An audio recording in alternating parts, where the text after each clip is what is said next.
মালদা ক্লাবের উদ্যোগে অনুষ্ঠিত হলো লং টেনিস প্রতিযোগিতা।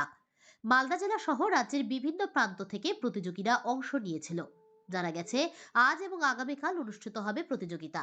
আজ প্রথম দিন বিশিষ্ট অতিথি হিসেবে উপস্থিত ছিলেন সিএবি প্রাক্তন সভাপতি অভিষেক ডালমিয়া এবং উত্তরবঙ্গের ডিভিশনাল কমিশনার অজিত বর্ধন। এছাড়াও উপস্থিত ছিলেন মালদা জেলা ক্রীড়া সংস্থার সম্পাদক তথা ইংলিশ বাজার পৌরসভার চেয়ারম্যান কৃষ্ণেন্দু নারায়ণ চৌধুরী, মালদা জেলা ক্রীড়া সংস্থার সদস্য বাবলা সরকার সহ অন্যান্যরা। আমাদের এই টুর্নামেন্টে উপস্থিত হয়েছেন অভিষেক ডালমিয়া, যিনি সিএবির প্রেসিডেন্ট ছিলেন, এখন আইপিএল কমিশনের উনি এক্সিকিউটিভ বডির মেম্বার, তিনি এসেছেন। আর আমাদের একটা বিখ্যাত ক্লাব মালদা জেলার, এখানে টুর্নামেন্ট কিছুদিন আগে ন্যাশনাল লেভেলের টুর্নামেন্ট হলো, আর আজ থেকেও আবার এটা আমাদের জোনাল টুর্নামেন্ট হচ্ছে। সেখানে আমাদের ক্লাবের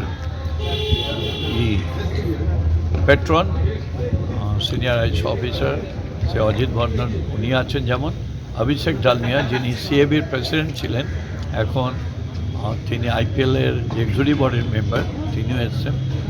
বিভিন্ন জায়গা থেকে আসছে। কালকে যেটা খেলা হয়েছিল সেটা গোটা ভারতবর্ষ থেকে এসেছিল, আর এটা দুর্গাপুর এসছে, দার্জিলিং এসছে, বিভিন্ন জায়গা থেকে।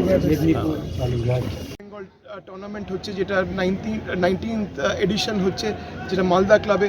সেখানে কিন্তু যদি আপনি দেখেন যে দুটো টেনিস কোর্ট আছে, সেখানে কিন্তু ফুল ফ্লেজেড খেলা চলছে। তো তাই জন্য যে ওভারঅল যে একটা স্পোর্টসের যে এনভায়রনমেন্ট, আমার মনে হয় খুব ভালো একটা স্যাটেলাইট একটা বলতে পারা যায় যে একটা স্পোর্টস কমপ্লেক্স টাইপের, স্পোর্টস টাউনশিপ টাইপের একটা গড়ার চেষ্টা হচ্ছে। তো তাই জন্য অভিনন্দন জানাবো ডিএসএকে এবং সকলে যারা যুক্ত আছেন এখানের সাথে, এবং স্পোর্টস লাভার্স যারা আছে তাদেরকেও কিন্তু বলবো যে আপনারাও কিন্তু সকলে সহযোগিতা করবেন, কারণ আপনারা হচ্ছেন সবথেকে বড় স্টেক হোল্ডার্স এখানে।